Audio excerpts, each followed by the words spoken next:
இனிய காலை வணக்கம்.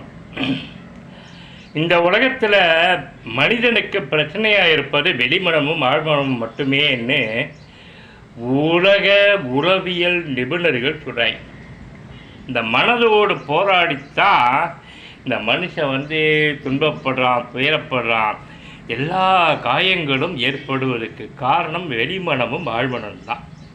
ஏன்னா எண்ணங்களாக வருது. குறிப்பாக மனதோட வழக்கம் எப்படின்னா கடந்த காலத்தையே ரிப்பீட் பண்ணுவான். இதுதான் மனமோட செயல்பாடு.